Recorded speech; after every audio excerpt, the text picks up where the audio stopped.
Colorado Territory, 1892. Rebecca Mackenzie had been living as a man for 3 months, and she was exhausted from the lie. She stood in front of the land office mirror, adjusting the brown hat that hid her short auburn hair. The oversized tan work shirt hung loose on her frame, disguising curves she'd bound tight beneath. Dark pants, worn boots, a brown vest.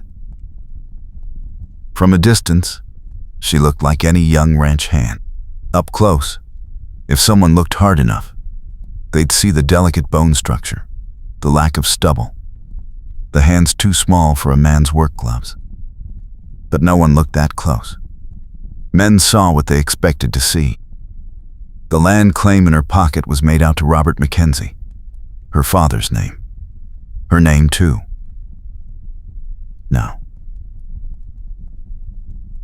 When her father died last winter, she discovered the ugly truth. Women couldn't claim land in Colorado Territory. His homestead, the one he'd worked for 20 years, would go to the government unless a male heir filed within 6 months. Rebecca had no brothers, no husband, no male relatives willing to help. So she became Robert. She'd cut her beautiful long hair with kitchen shears, crying with every snip. Bound her chest until she could barely breathe.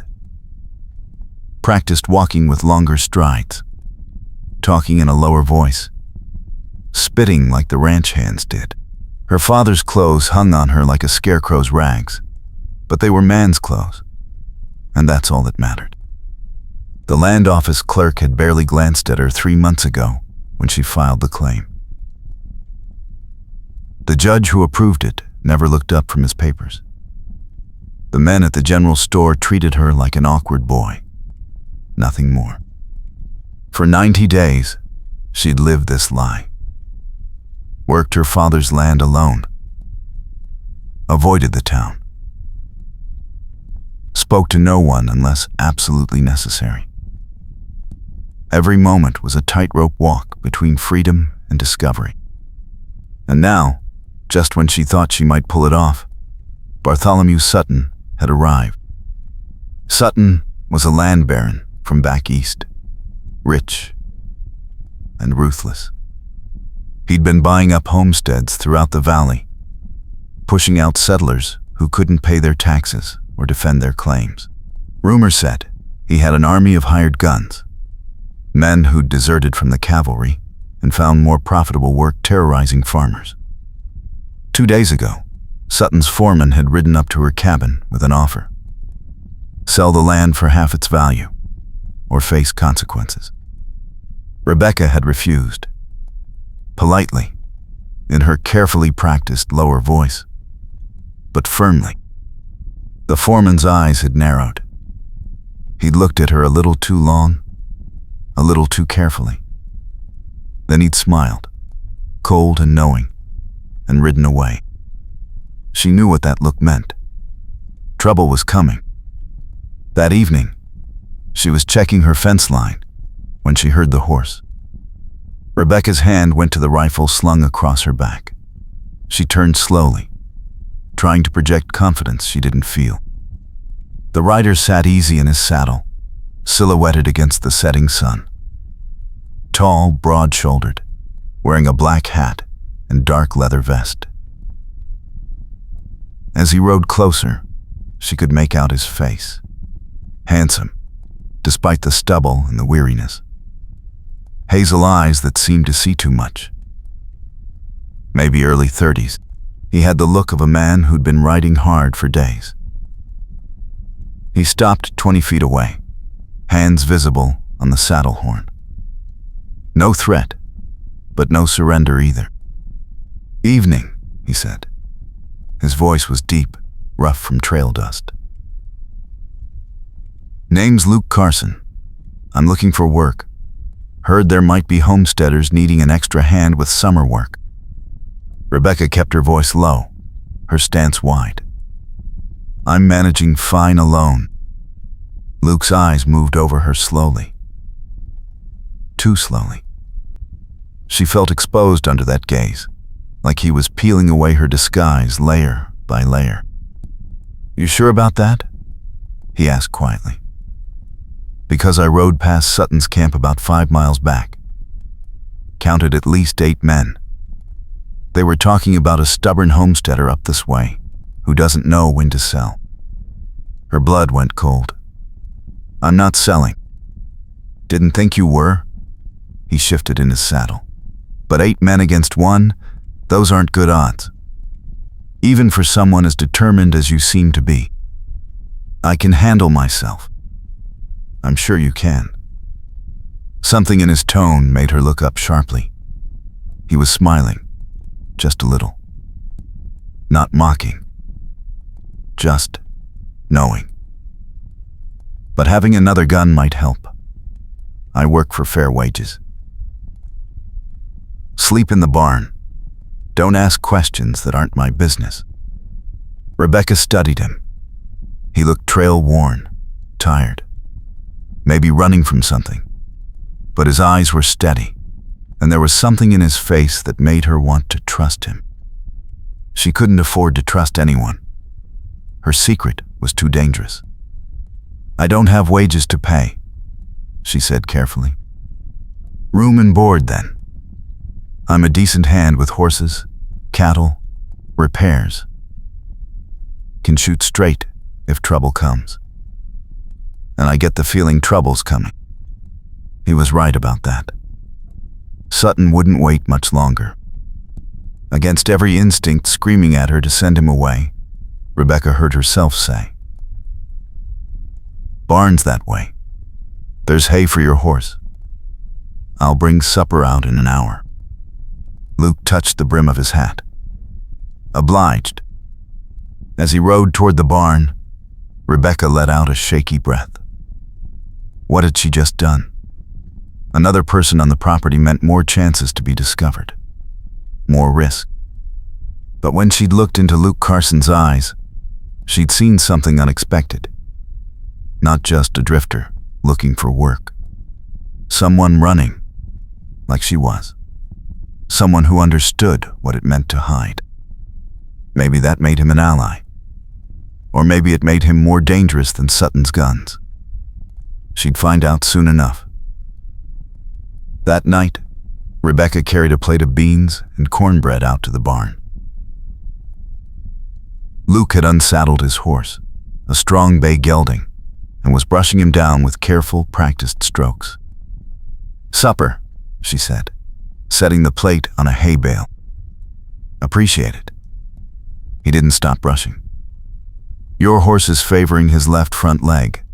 Stone bruise, probably. I can look at it tomorrow, if you want. I can handle my own horse." "Didn't say you couldn't." He moved to the horse's other side. "Just offering." Rebecca crossed her arms. In the lantern light, she could see Luke more clearly. His dark hair needed cutting. His clothes were dusty, but well-maintained. His hands were scarred, the hands of a man who'd done hard work and known violence. But they moved over the horse with gentleness. "Why are you really here?" she asked. Luke paused, then resumed brushing. "Told you. Looking for work. There are a dozen homesteads between here and town. Why mine?" He was quiet for a long moment. Then he set down the brush and turned to face her. In the flickering lantern light, his hazel eyes were unreadable. Because when Sutton's men were talking, they were laughing. Said they'd have fun with the little homesteader who thought he could stand up to Sutton. Said he'd probably cry when they came for him. Luke's jaw tightened. "I don't like bullies. Never have." "So you're here out of charity?" "I'm here because 8 armed men planning to terrorize someone doesn't sit right with me. Even if that someone is stubborn enough to refuse help." Rebecca felt heat rise to her face. "I don't need a protector." "Good. Because I'm not offering to be one. I'm offering to be an extra gun if Sutton's men show up. After that, I'll move on. That work for you? Or should I saddle up now? They stared at each other. Rebecca knew she should send him away. But something about Luke Carson made her feel less alone than she'd felt in months. Fine, she said. But you stay out of my business. You work, you eat, you sleep in the barn. That's all. Fair enough. She turned to leave, then stopped. And Carson, I don't know what you're running from, but if it brings trouble here, you leave. Understood? Luke's expression didn't change. Understood. Same goes for you, I expect. Rebecca felt her stomach drop. What did he mean by that? But she didn't ask. Instead, she walked back to the cabin, feeling his eyes on her the whole way. Luke Carson knew something. Or suspected something. She'd have to be more careful. She just didn't know if more careful would be enough. The next morning, Rebecca woke to the sound of hammering. She pulled on her disguise quickly, binding her chest, tucking her short hair under her hat. Through the cabin window, she could see Luke working on the fence she'd been meaning to fix for weeks. His shirt was already damp with sweat despite the early hour. Summer in the mountains meant hot days, and it was barely past dawn. She should have been grateful for the help. Instead, she felt exposed. Having someone else on the property meant constant vigilance. One slip, one moment of carelessness, and he'd know. Rebecca made coffee and cornmeal mush, then carried it outside. Luke straightened when he saw her, wiping sweat from his forehead. Figured I'd start with the fence, he said. Looks like you've been doing everything alone for a while. I manage. Didn't say you didn't. He took the coffee gratefully. But there's a difference between managing and thriving. You're stretched thin. She wanted to argue, but he was right. The homestead was barely holding together. Too much work for one person, especially someone trying to hide. I appreciate the help, she said stiffly. Luke studied her over the rim of his tin cup. You don't have to be so guarded all the time. I'm not here to judge. You don't know anything about me. I know you're scared. I know you're hiding something. And I know Sutton's men are planning to come here soon. He set down the cup. Whatever you're running from, whatever secret you're keeping, it's your business.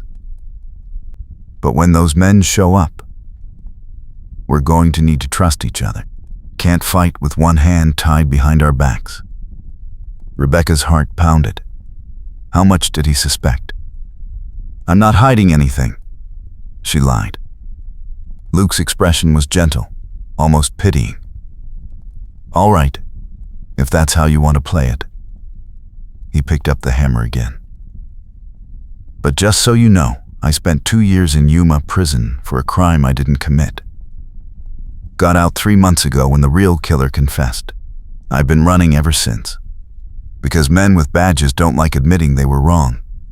They'd rather put me back in chains than admit they imprisoned an innocent man. Rebecca stared at him, shocked by the sudden confession. So if you're worried I'm going to judge you, Luke continued, driving a nail with precise strikes. Don't be. I know what it's like to hide. I know what it's like to be someone you're not just to survive. He looked at her directly. And I know what it's like to be alone with a weight that's crushing you. She couldn't speak, couldn't move. Luke went back to work. Just thought you should know, in case you ever need someone who understands. Rebecca turned and walked back to the cabin on shaking legs. Luke Carson wasn't just another drifter. He was a man who'd survived hell and come out the other side. A man who knew about masks and pretending and the exhaustion of living a lie. A man who might see through hers. Over the next few days, they fell into a careful rhythm. Luke worked on the homestead repairs, Rebecca tended the vegetable garden, and the 3 cattle her father had left her. They ate meals in silence, spoke only about practical matters. But there was a strange comfort in having another person nearby. Rebecca found herself watching him when she thought he wasn't looking. The way he moved, economical and sure. The way he treated the animals, with patience and gentleness. The way he never pressed her for conversation, just let silence be enough. And sometimes, she caught him watching her too, not with suspicion, but with something that looked like understanding. Like he knew exactly what she was hiding, and didn't care. It was dangerous. She couldn't afford to trust him, couldn't afford to care about what he thought. But late at night, lying alone in the cabin, she thought about his words. I know what it's like to be alone with a weight that's crushing you. For the first time in months, she didn't feel quite so alone. On the 4th morning, they were working in the garden when Luke suddenly straightened, his hand moving to the gun at his hip. Company, he said quietly. Rebecca followed his gaze. 5 riders cresting the hill, moving toward the homestead at an easy trot. She recognized Sutton's foreman in the lead, a hard-faced man named Dutch Kramer. The others were the men Luke had mentioned, the deserters Sutton hired to do his dirty work. Her blood turned to ice. Get in the cabin, Luke said, his voice calm but firm. Bring your rifle. Stay by the window. They're here for me. They're here for the land. I'll do the talking. He glanced at her. Trust me. Please. Rebecca nodded and walked toward the cabin, fighting to keep her stride casual. Once inside, she grabbed her father's Winchester and positioned herself by the window where she could see and shoot if needed. The riders stopped in the yard. Dutch Kramer sat forward in his saddle, his eyes moving between Luke and the cabin.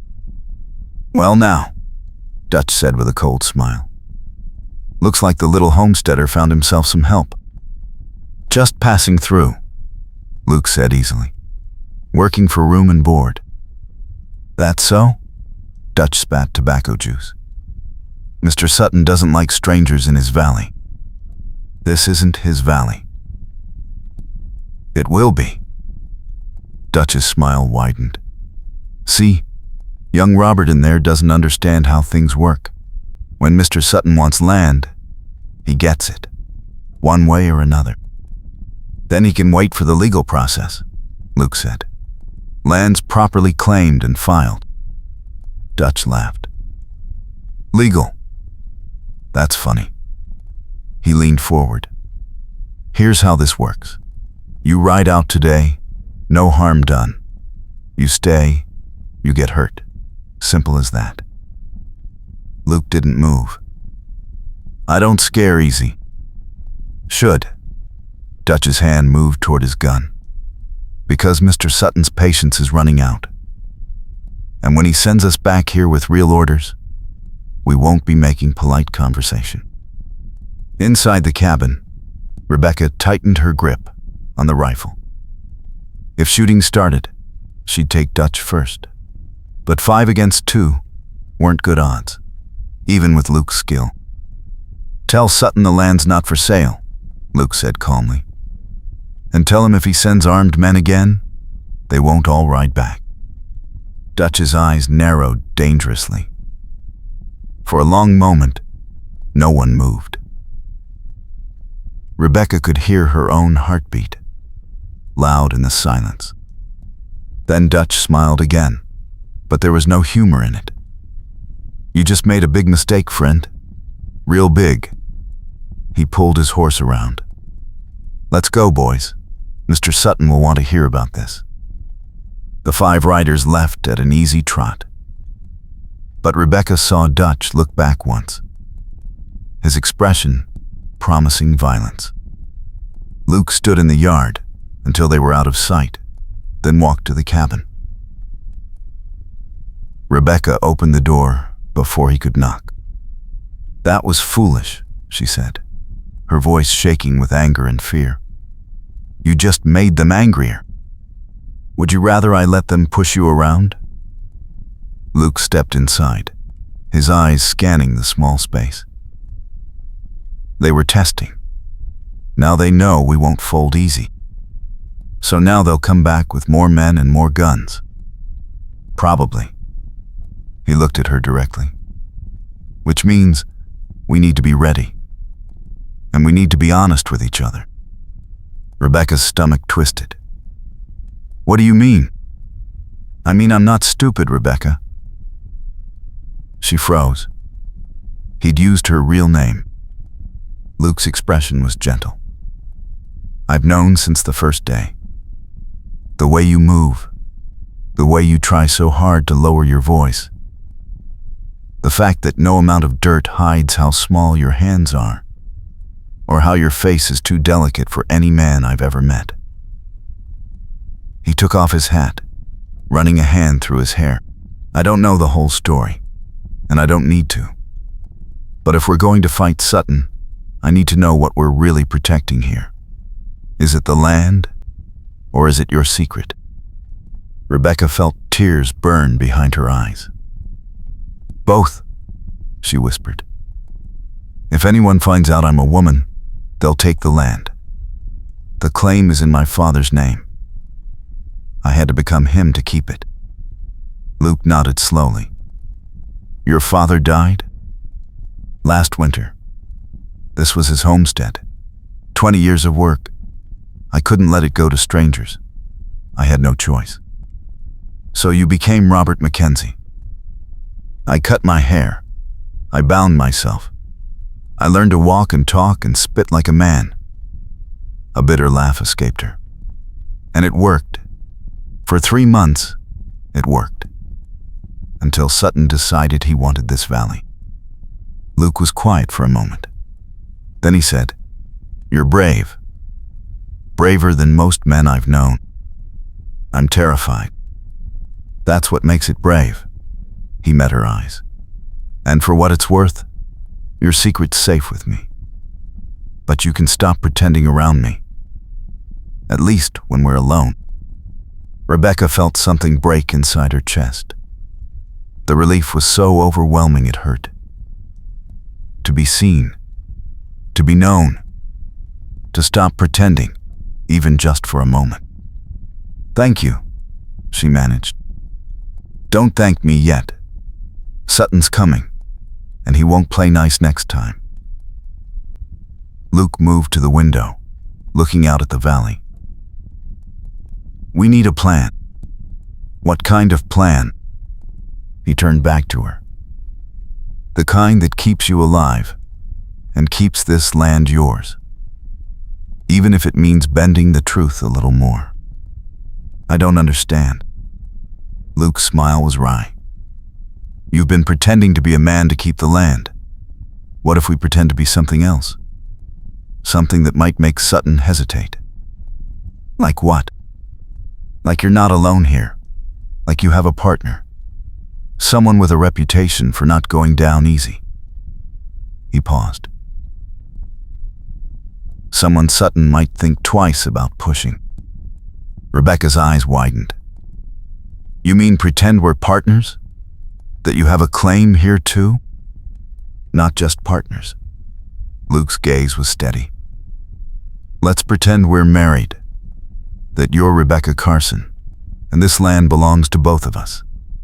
Sutton's lawyers would have a harder time taking land from a married couple, and his men would think twice about attacking a home where a woman lives. But I'd have to reveal I'm a woman. To Sutton, yes.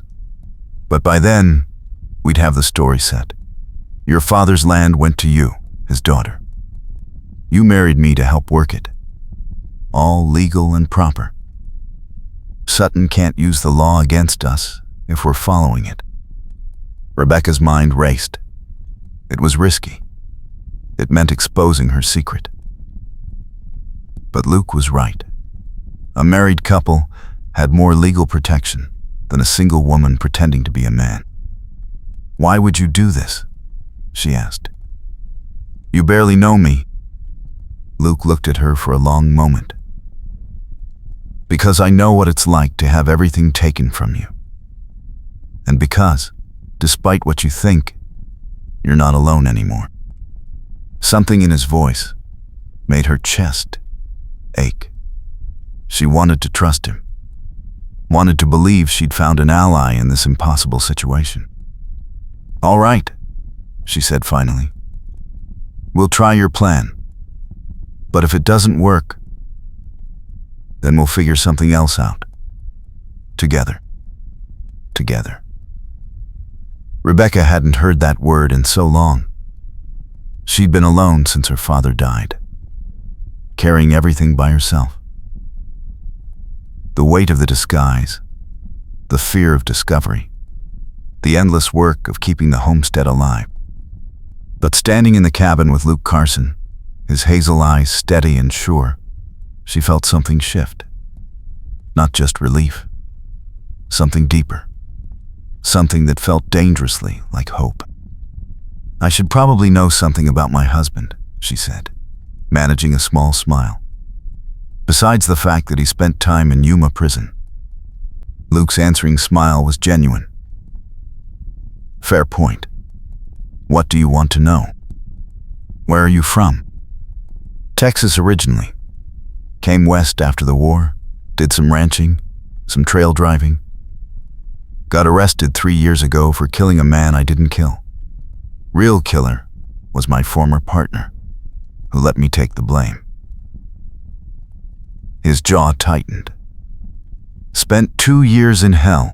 When the truth came out, they let me go. But the damage was done. Reputation ruined.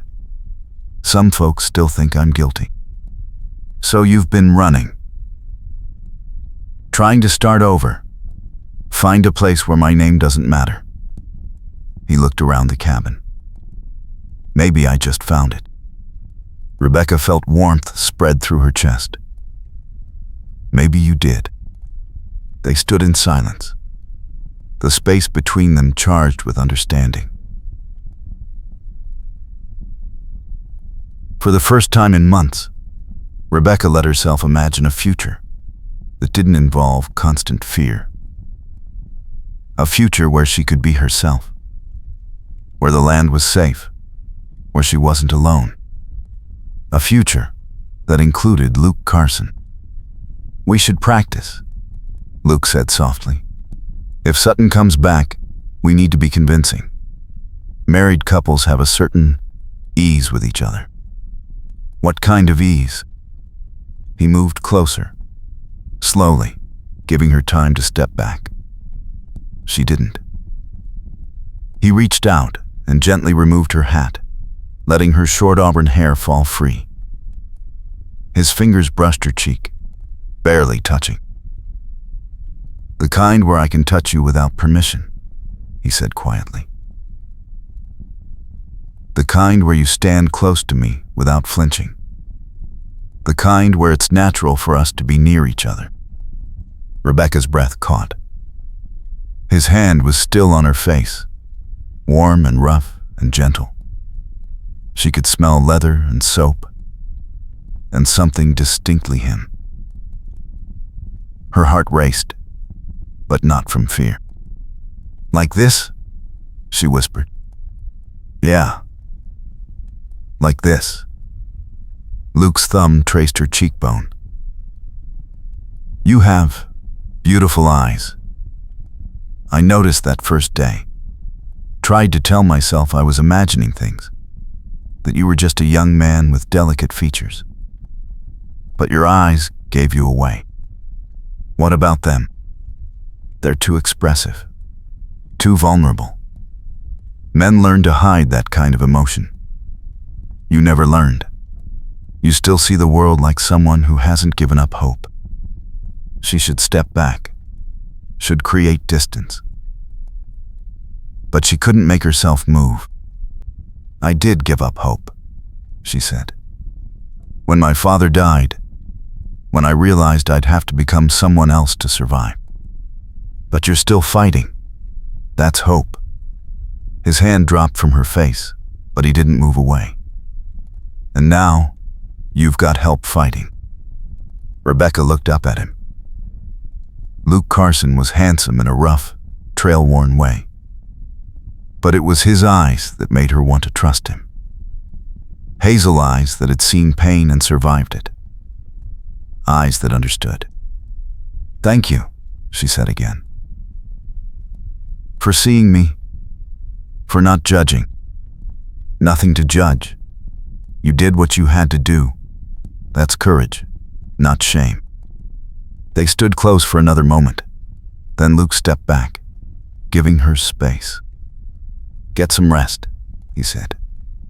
"Tomorrow we'll ride into town, file the marriage claim, and let word spread.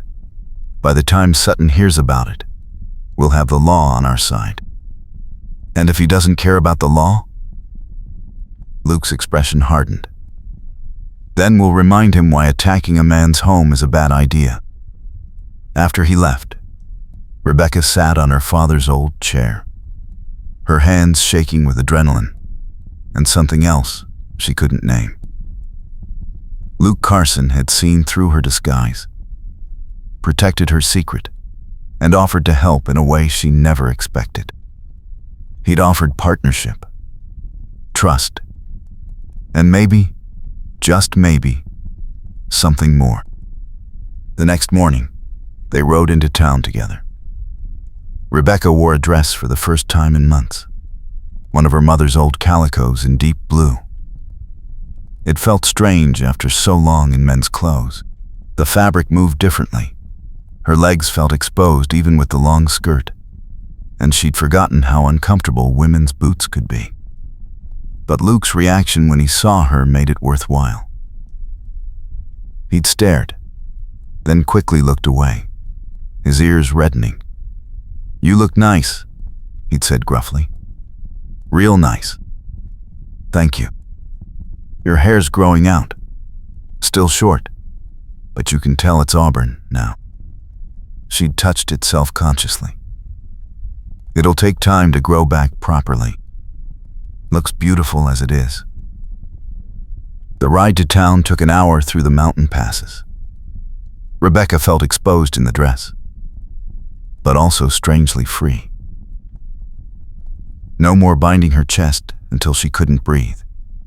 No more forcing her voice lower. No more pretending to be someone she wasn't. At least, not in the same way. Now she'd be pretending to be Luke Carson's wife. Different lie, different risk.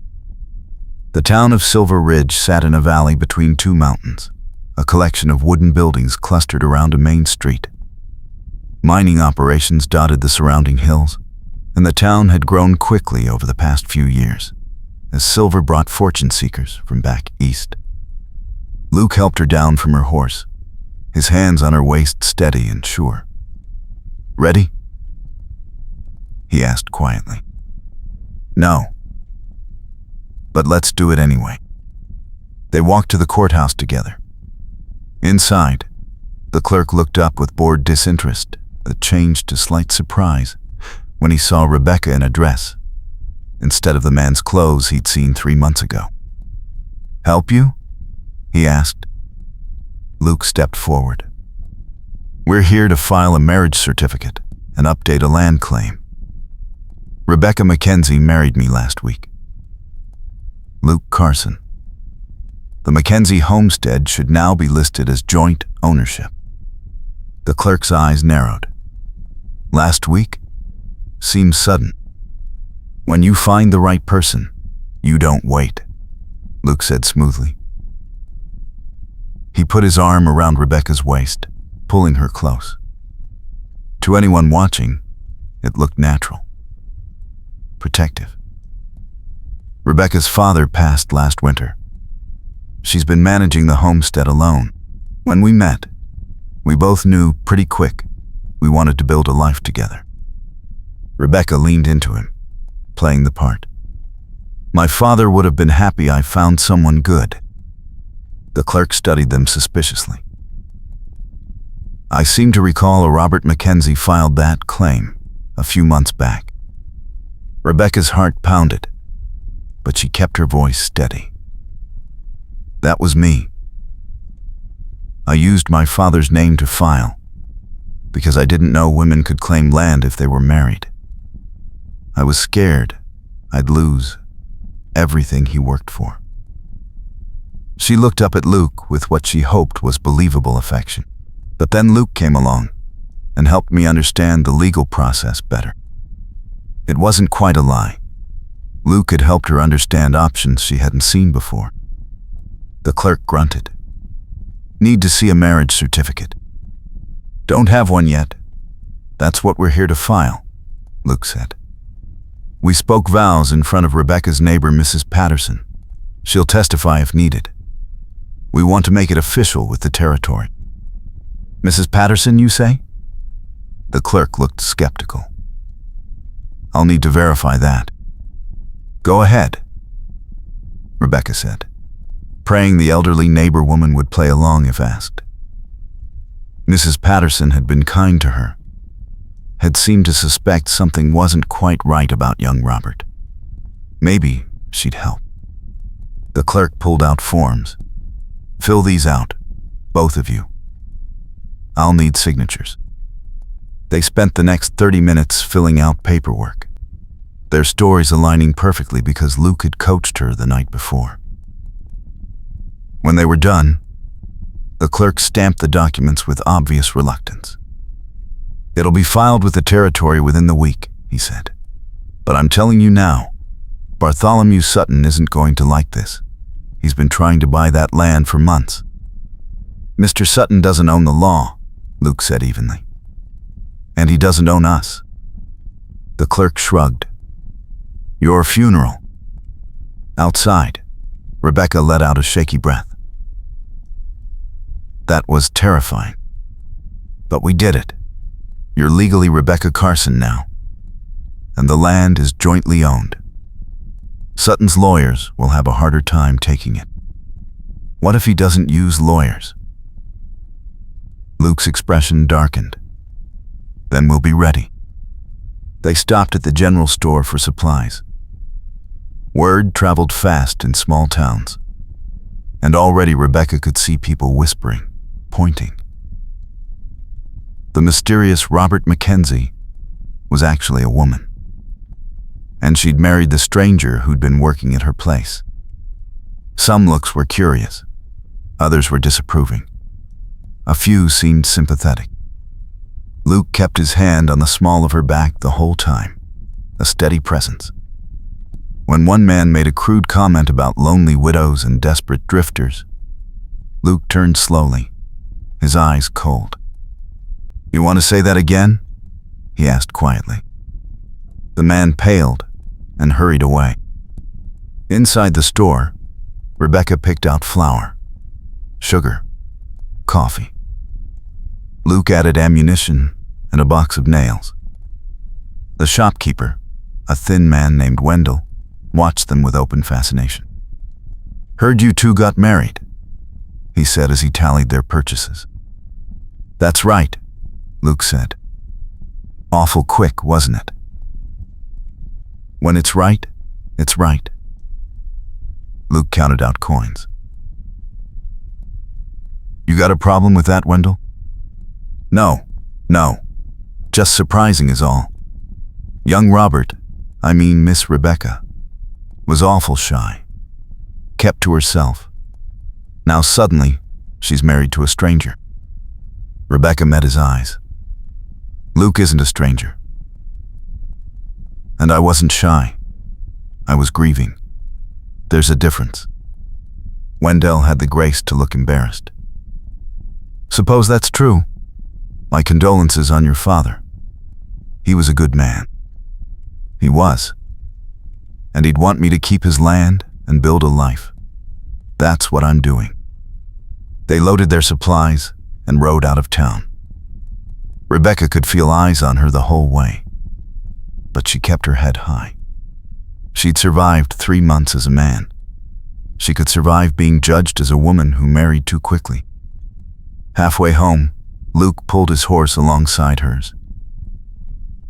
"You did good back there. Real good. I hate lying. You're not lying about the important things. You do want to keep the land. And you did need help." He paused. "The marriage part might be pretend, but the partnership is real. I meant what I said about helping you." Rebecca looked at him. In the afternoon sunlight, his hazel eyes were warm. "Why are you doing this, Luke? Really? You could have ridden on, found work somewhere safer." He was quiet for a long moment. "Because I spent 2 years in prison being treated like I was nothing. Like I didn't matter. Like I was guilty, even though I wasn't. And when I got out, I swore I'd never stand by and watch someone else get crushed by people with more power." He met her gaze. "You matter, Rebecca. Your fight matters. And I'm not riding on." Her throat tightened. "I don't know what to say." "Don't say anything. Just let me help." They rode the rest of the way in comfortable silence. When they reached the homestead, the sun was setting behind the mountains, painting the sky in shades of pink and gold. Luke unsaddled the horses while Rebecca started supper. It felt domestic, normal, like they really were married, building a life together. Dangerous thoughts. She couldn't afford to forget this was an arrangement, not real. Luke was helping her because he was a good man, not because he cared about her specifically. But when he came in for supper, smelling of horse and hay and summer dust, she found herself wishing it was real. Wishing the marriage certificate they'd filed meant something beyond legal protection. Wishing Luke Carson would look at her and see more than just someone who needed saving.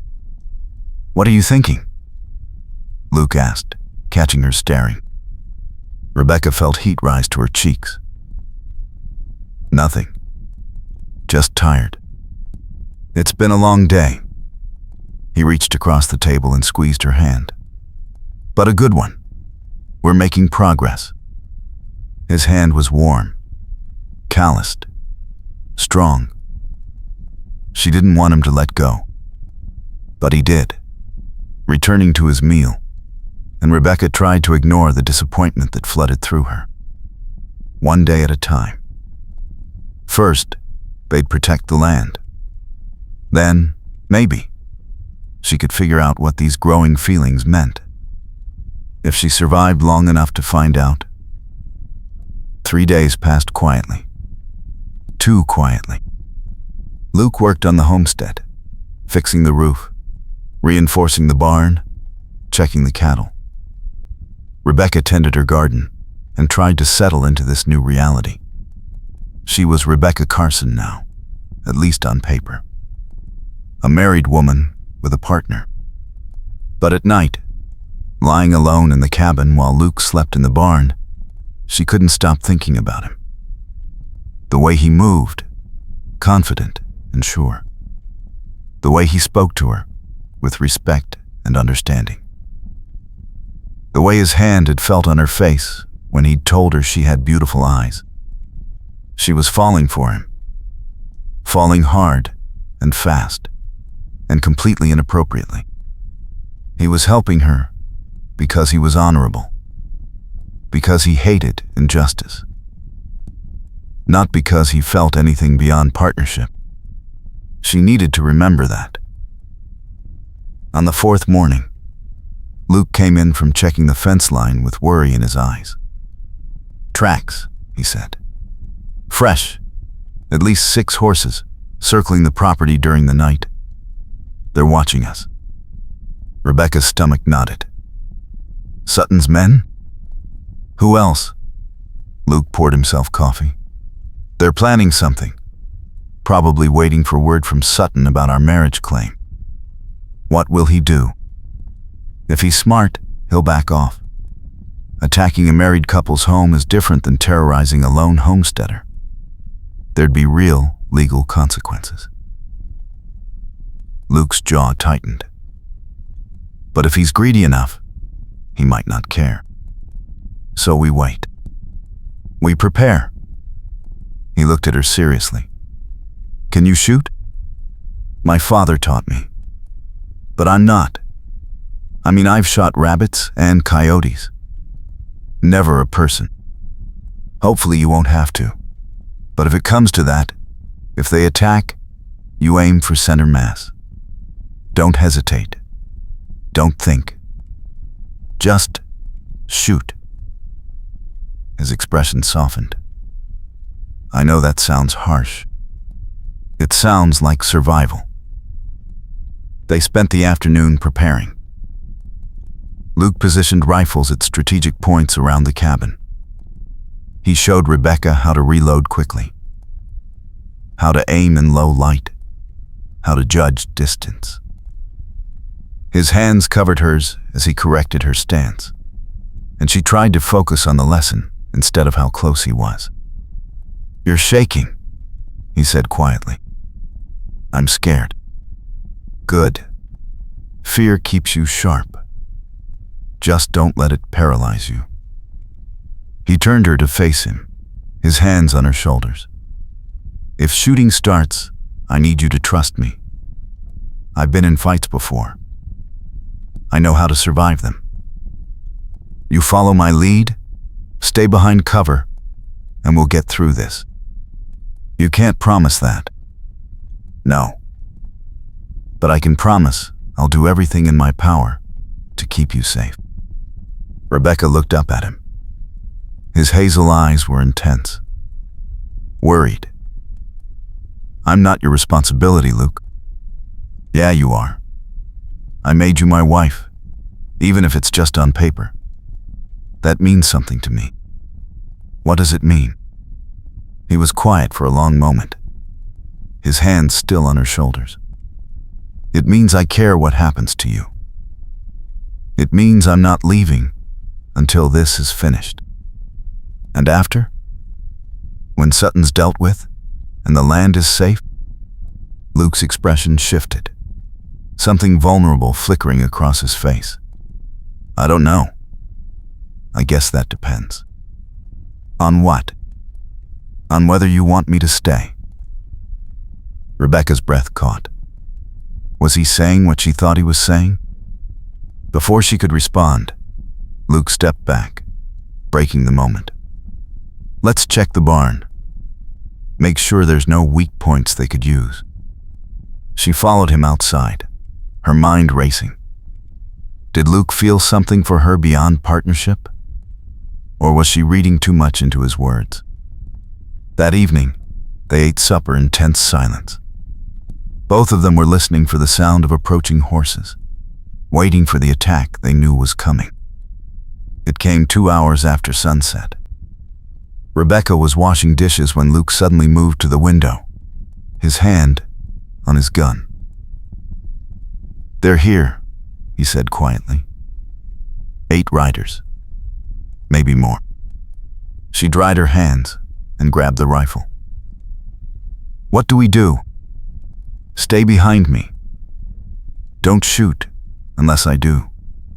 And if they rush the cabin, you go out the back window and run for the rocks. Don't look back. I'm not leaving you. Rebecca. I'm not leaving you, she repeated firmly. We fight together or not at all. Luke looked at her, and something in his eyes made her heart race. Then he nodded. All right. Together, they positioned themselves at opposite windows, rifles ready. Outside, the riders had stopped at the edge of the property. Dutch Kramer sat in front, and beside him was a tall man and an expensive suit. Bartholomew Sutton himself. Sutton was older than Rebecca expected, maybe 50, with silver hair and cold blue eyes. He looked like a banker, not a land baron. But there was cruelty in the set of his mouth. "Luke Carson," Sutton called out. "I believe we should talk." Luke opened the cabin door, but stayed in the doorway, rifle in hand. "Say what you came to say, then get off my land." "Your land?" Sutton smiled. "That's interesting, because this land was filed by Robert Mackenzie. And last I checked, you weren't him. Robert Mackenzie was Rebecca Mackenzie, my wife, and the claim's been properly updated with the territory. This land is ours, legally filed and owned." "A convenient story." Sutton dismounted, moving closer. His men stayed on their horses, hands near their guns. "But I've done some checking, Mr. Carson. You're an escaped prisoner. Spent 2 years in Yuma for murder. I was released. The real killer confessed.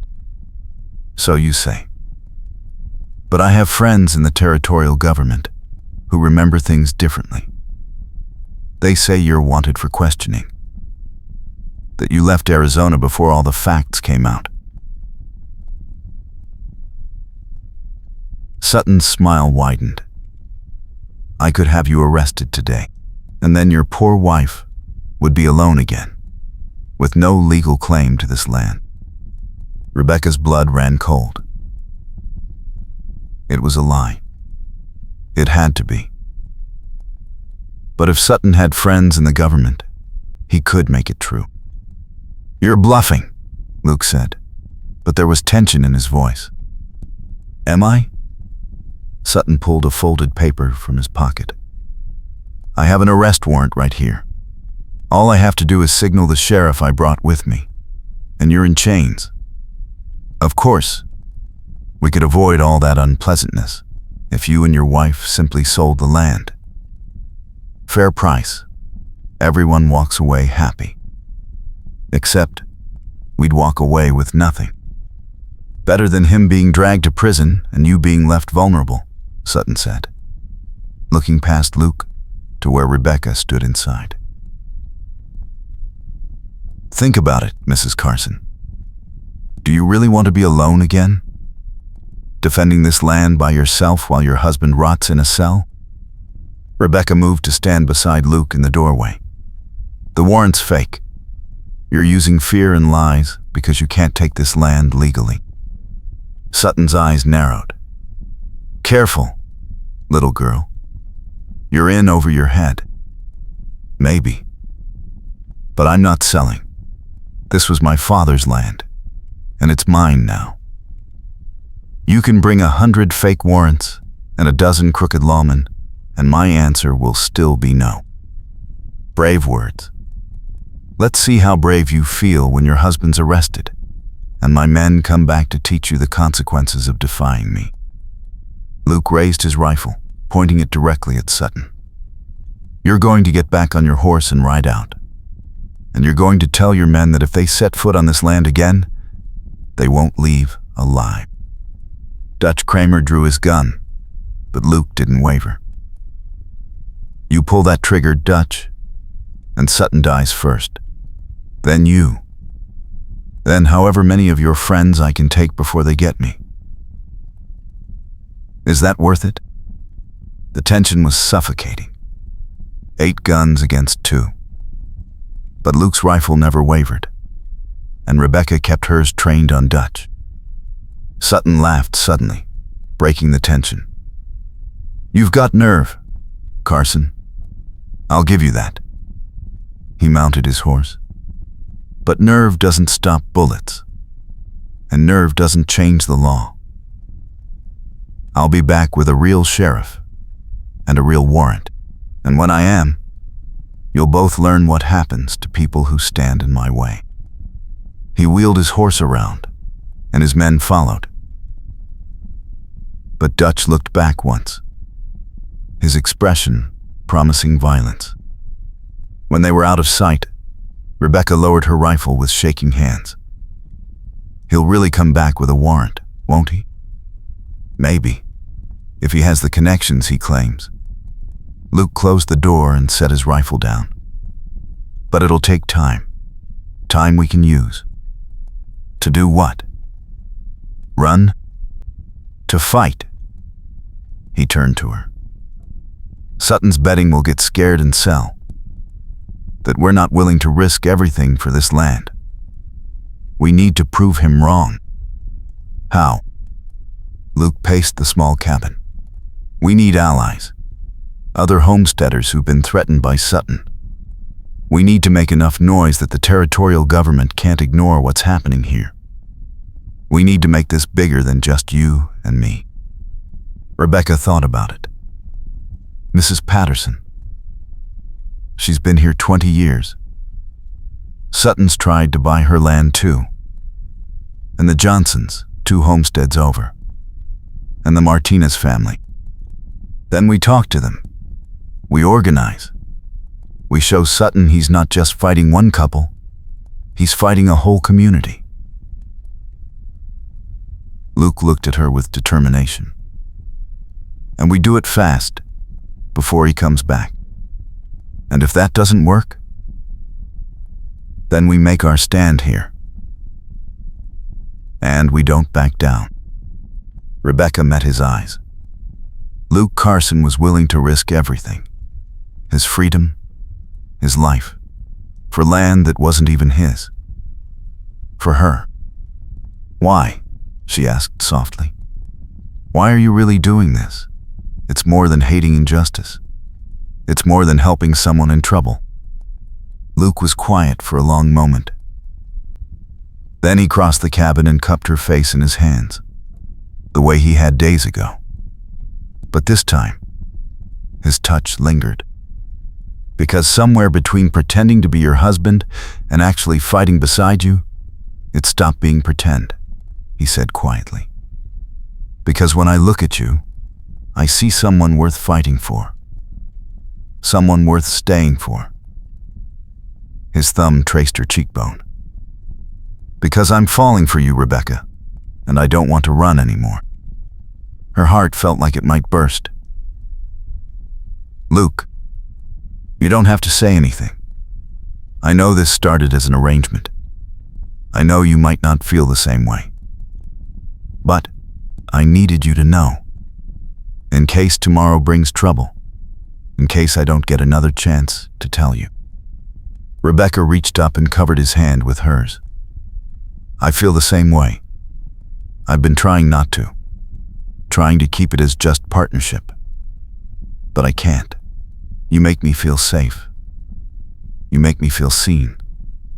You make me feel like myself again. Luke's eyes searched hers. Yeah? Yeah. He leaned in slowly, giving her time to pull away. She didn't. When his lips met hers, it was gentle, questioning. She answered by pressing closer, her hands gripping his shirt. The kiss deepened. Luke's arms came around her waist, pulling her against him.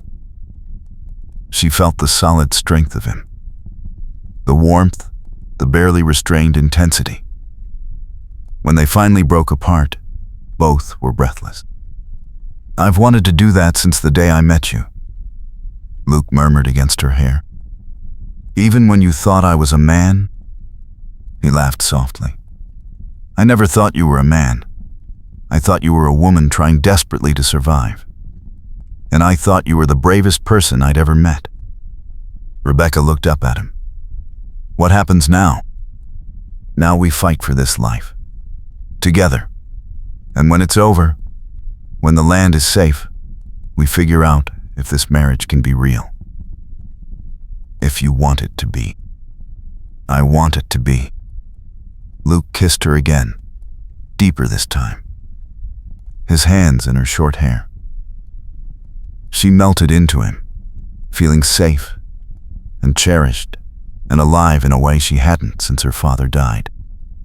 When they finally separated, Luke rested his forehead against hers. "We should get some sleep.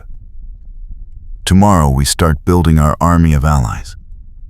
"Stay," Rebecca said softly. "Sleep in the cabin tonight. I don't want to be apart." Luke's eyes darkened with emotion. "You sure?" "I'm sure." He nodded. "I'll take the floor. You take the bed." "Luke." "One step at a time," he said gently. "We've got time to figure out the rest. For now, just knowing you're near is enough." That night, Luke spread blankets on the floor beside her bed. Rebecca lay awake, listening to his breathing. After a while, she reached down, and his hand found hers in the darkness. "Good night, husband," she whispered. "Good night, wife." She fell asleep holding his hand, feeling safer than she had in months. The next week passed in a blur of activity. Luke and Rebecca rode to every homestead within 10 miles, talking to neighbors, building alliances. Mrs. Patterson agreed immediately, her weathered face determined. The Johnsons took more convincing, but when Luke explained Sutton's tactics, they joined. The Martinez family had already been threatened and were eager to fight back. By the end of the week, they had 12 families ready to stand together. 12 homesteads that Sutton couldn't take without a real fight. They organized watches, sharing information about Sutton's movements. They drafted letters to the territorial governor, documenting Sutton's threats and fraudulent tactics. They prepared to defend each other's land if it came to violence. And through it all, Rebecca and Luke grew closer. They worked side by side during the days, their movements synchronized. They ate meals together, talking about plans and dreams. They slept in the same cabin, Luke on the floor, Rebecca in the bed, but always holding hands in the darkness. The marriage that started as pretend was becoming real in every way that mattered. One evening, after a long day of fence repair, they sat on the porch watching the sunset paint the mountains gold and pink. "My father used to sit here," Rebecca said quietly. "Every night after work, he'd smoke his pipe and watch the light change. He loved this land so much. He'd be proud of you, fighting for it the way you are." "I hope so." She leaned against Luke's shoulder, and his arm came around her naturally. "Sometimes I wonder what he'd think about all this. About me becoming Robert, about marrying a stranger, about standing up to Sutton. He'd think you're doing what needs to be done. That's what matters." They sat in comfortable silence. Then Luke said, "Rebecca, I need to tell you something." The seriousness in his tone made her straighten. "What?" "That warrant Sutton mentioned. There's a chance it's not entirely fake." He took a breath. "When I was released from Yuma, there were some lawmen who didn't want to admit they'd imprisoned an innocent man. They suggested I might have been involved in other crimes. Made it clear they'd be watching me. I left Arizona before they could manufacture charges." "So you really are wanted?" "Not officially. But if Sutton has the right connections, he could make it official. He could create a warrant that looks legitimate." Luke met her eyes. "If that happens, if a sheriff comes here with papers, I'll have to go. I won't resist arrest and give Sutton an excuse to hurt you." Rebecca's heart clenched. "No, we'll fight it. We'll prove it's fake. And if we can't? Rebecca, I need you to promise me something. If I get arrested, You don't try to break me out or do anything foolish. You stay here. You keep the land. You live the life we're fighting for. Without you, if it comes to that," his voice was rough with emotion, "promise me." "I can't promise that. Rebecca, I love you." The words burst out before she could stop them. "I love you, Luke Carson, and I'm not letting Sutton or anyone else take you from me without a fight." Luke stared at her. Then he kissed her, hard and desperate, his hands in her hair. When he pulled back, his eyes were bright. "I love you too," he said hoarsely. "God help me. I love you so much it terrifies me. Then we fight together. Whatever comes, we face it together." "Together," he agreed. That night, when Luke lay down on his blankets beside her bed, Rebecca made a decision. She climbed down and lay beside him, her head on his shoulder. "Rebecca, just hold me," she whispered. "Please." His arms came around her, pulling her close. She felt his heart beating, steady and strong. Felt the warmth of him, the safety. "I'm not letting you go," she said fiercely. "No matter what Sutton does, no matter what comes, I'm not letting you go." Luke kissed the top of her head.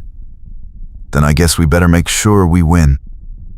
They fell asleep, wrapped in each other's arms, facing an uncertain future but certain of one thing. They had each other, and that was worth fighting for. The showdown came 2 days later. Rebecca was in the garden when she heard horses. Lots of them. She dropped her basket and ran for the cabin, where Luke was cleaning his rifle. "They're here," she gasped. Luke moved to the window. "At least 20 men. Sutton's in front, and there's a man with a badge beside him." Rebecca's stomach twisted. The sheriff, or someone pretending to be one. Luke loaded his rifle. "Same plan as before. You stay behind cover. You follow my lead, and you don't take unnecessary risks." "Luke." He turned and kissed her hard. "I love you. Remember that." Then he opened the door and stepped out onto the porch, rifle in hand. Sutton sat on his horse, looking smug. Beside him was a thin man with a silver star on his vest. Dutch Kramer and the other hired guns flanked them, heavily armed. Luke Carson, the man with the badge, called out. "I'm Deputy Marshal Tom Bradley from the Arizona Territory.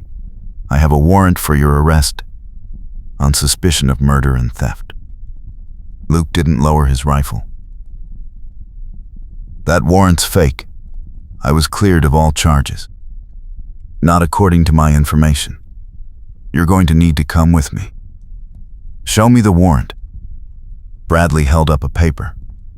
From the porch, it looked official. But Rebecca knew Sutton had connections.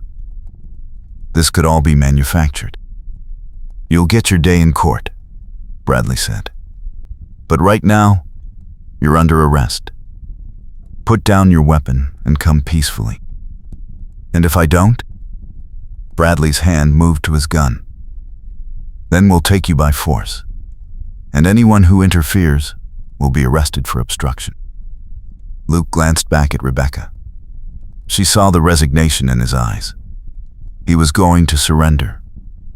He was going to let them take him to protect her. "No," she said, stepping onto the porch beside him. "That warrant's a lie. Bartholomew Sutton paid you to come here and arrest an innocent man so he can steal our land." "That's a serious accusation, ma'am," Bradley said.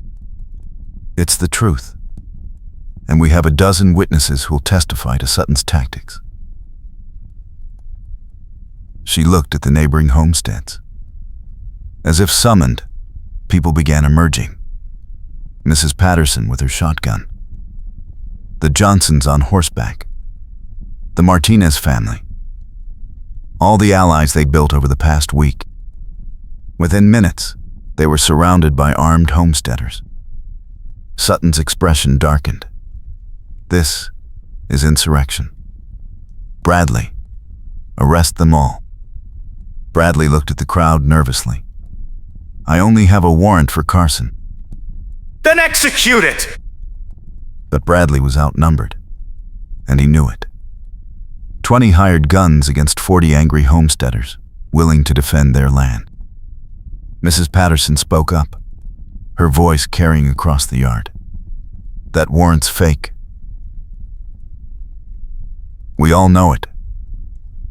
Sutton's been threatening every family in this valley, using violence and lies to steal land.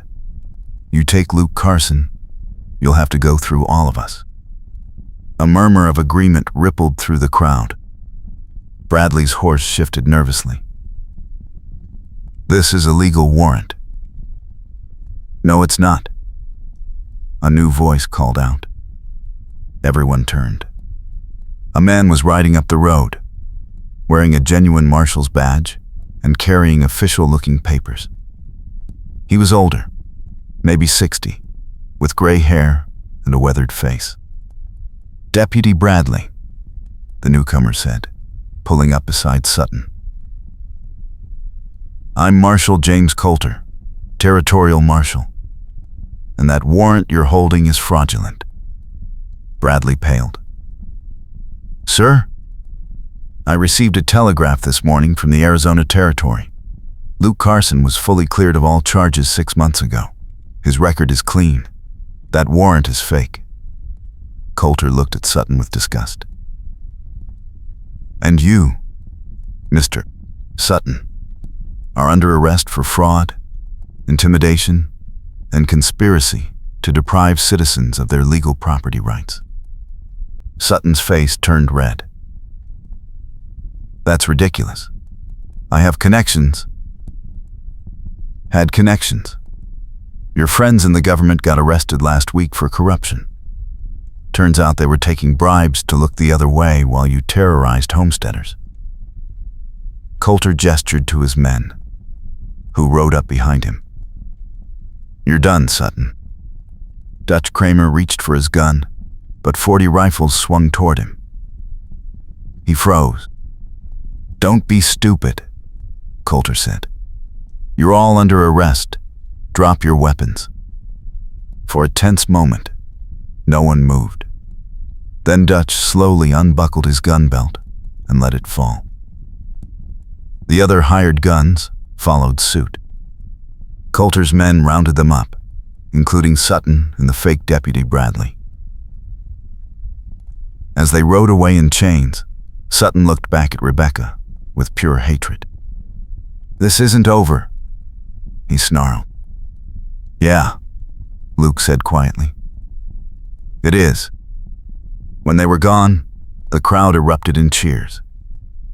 Neighbors clapped Luke and Rebecca on the back, celebrating the victory. Mrs. Patterson hugged Rebecca tightly. You did it, dear, she said. You saved all of us. We did it together, Rebecca corrected. As the celebration continued, Luke pulled Rebecca aside, away from the crowd. We won, he said, as if he couldn't quite believe it. We won, she echoed. He cupped her face in his hands. So what now? Now we build the life we fought for. She smiled. The life we want. Together. Yeah? She said Nord or supposed Betry, what's nus? Supposed to round her. Like you mentioned in the story, where there are not her harem. Where there must place where lost whiles white. Al left tie-end. Cone let Dranding attempt to get out of them. I also minded then, call the crime and pecador spose. Yeah. Luke kissed her, deep and full of promise. Around them, their neighbors cheered even louder.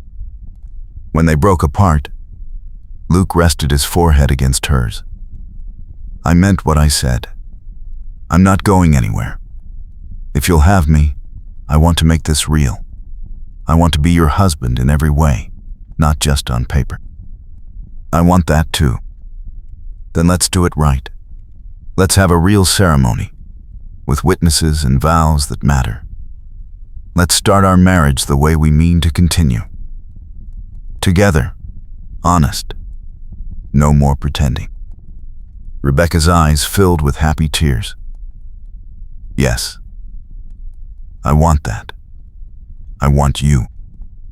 2 days later, they stood on the porch of the small church in Silver Ridge, surrounded by their neighbors and allies. Mrs. Patterson had insisted on organizing everything, bringing flowers from her garden and baking a cake. The Johnsons provided music. The Martinez family decorated the church with ribbons and candles. Rebecca wore her mother's wedding dress, altered to fit her smaller frame. The ivory lace felt strange after so many months in men's clothes and work dresses, but when Luke saw her, the look in his eyes made it worthwhile. He stood at the front of the church in clean clothes, his hair freshly cut, his face shaved. He looked nervous and hopeful and handsome, and Rebecca's heart swelled with love for him. The pastor began the ceremony. Dearly beloved, we are gathered here today to witness the union of Luke Carson and Rebecca Mackenzie in holy matrimony. Rebecca barely heard the words. She was focused on Luke's face, on the way he looked at her like she was the most precious thing in the world. When it came time for vows, Luke took her hands in his. Rebecca, I came to your homestead looking for work and found something I didn't know I needed. A home. A purpose. And you. His voice was steady but full of emotion. You showed me what real courage looks like. You taught me that it's never too late to start over, to fight for what matters, to choose hope over fear. I promise to stand beside you through every challenge. I promise to see you, always, for who you really are. And I promise to love you, fiercely and faithfully, for the rest of my life. Rebecca's eyes filled with tears.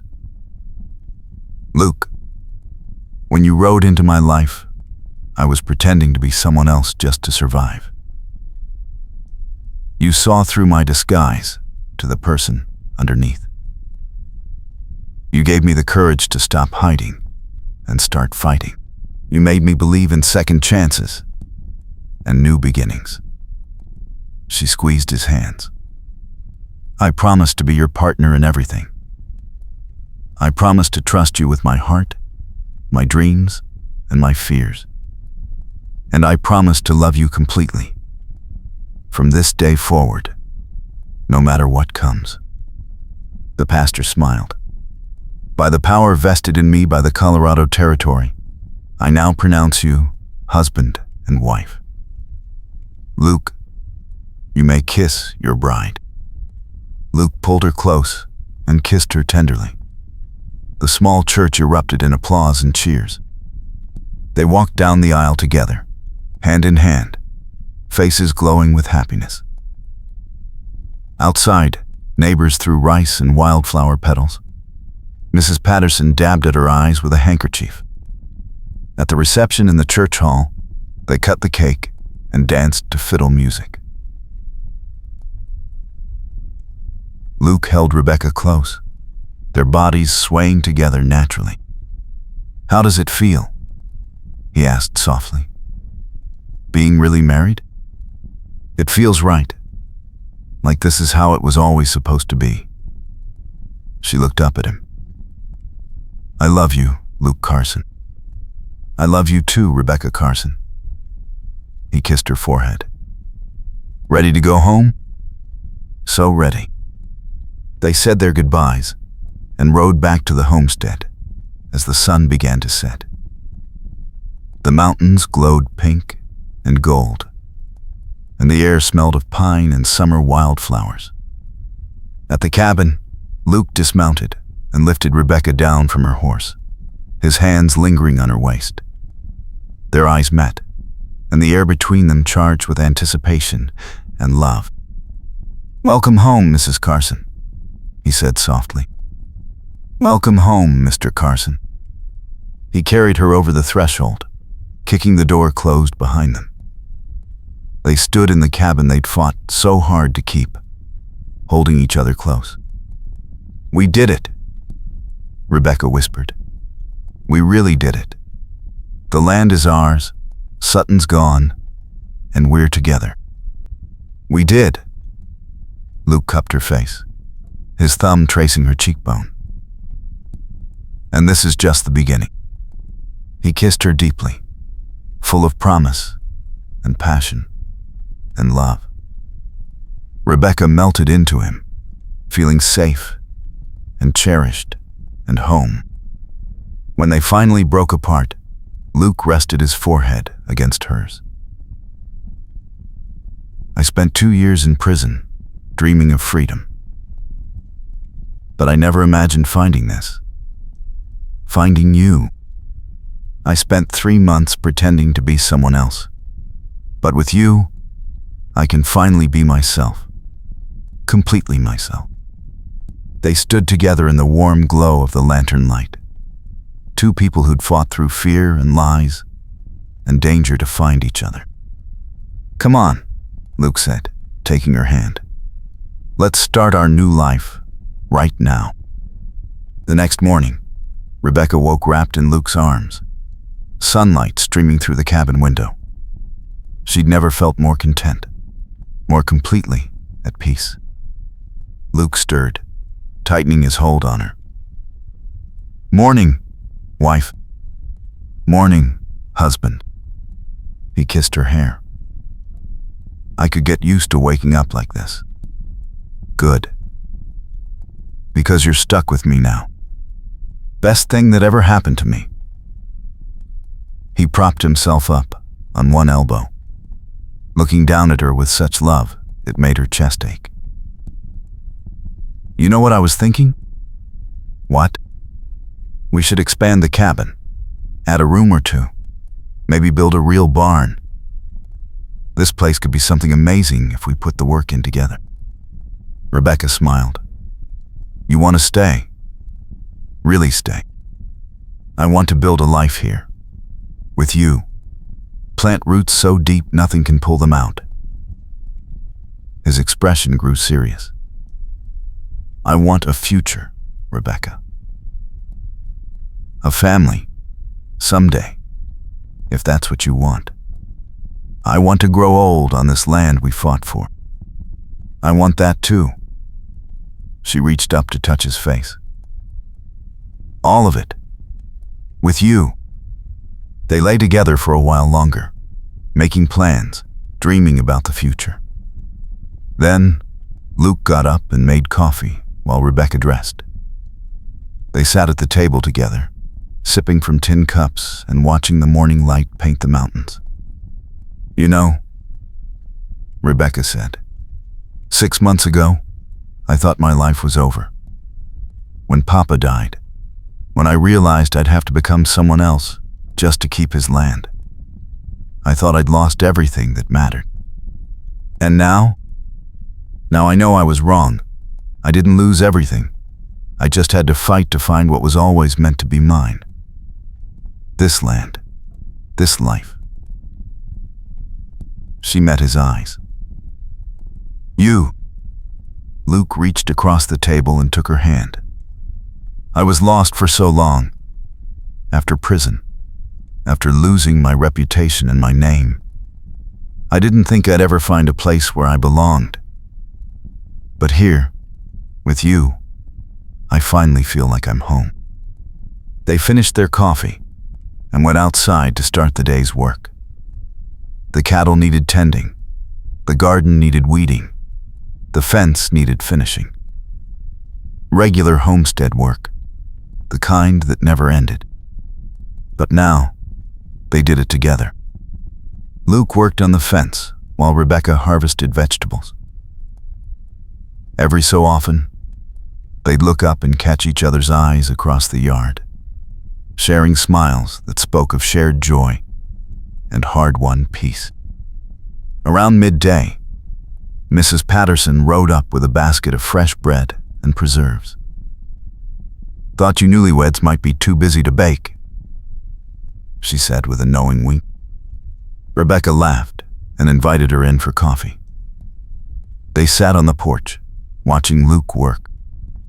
"You did good, dear," Mrs. Patterson said.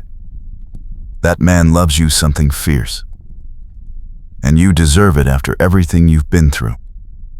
Thank you for helping us, for standing with us against Sutton. That's what neighbors do. We look out for each other." The older woman patted her hand. "Your father would be proud. You kept his land and found yourself a good man. That's all any parent wants for their child." After Mrs. Patterson left, Rebecca stood on the porch, looking out at the homestead. The mountains rose in the distance, majestic and eternal. The garden flourished with summer vegetables. The cattle grazed peacefully in the pasture. And Luke worked the fence line, strong and steady in hers. This was home. This was family. This was the life she'd fought for. Luke finished his work and walked back to the cabin, pulling her into his arms. "What are you thinking about?" "How lucky I am. How grateful." She leaned into him. "How much I love this life we're building." "Me too." He kissed the top of her head. "Every single day, I'm going to make sure you know how much you mean to me. How much this means to me. I know. I feel the same way." They stood together on the porch as the afternoon sun warmed their faces. Two people who'd been running, hiding, surviving. Two people who'd found each other at exactly the right moment. Two people who'd fought through fear and danger and impossible odds to claim this beautiful, hard-won happiness. Rebecca looked up at Luke, and he looked down at her, and the love between them was as vast and solid as the mountains surrounding their home. "I love you," she said. "I love you too." And in that moment, standing together on the land they'd saved, in the life they'd built, they knew they had everything they needed. Each other. Their home, and a future full of promise stretching out before them like the endless Colorado sky.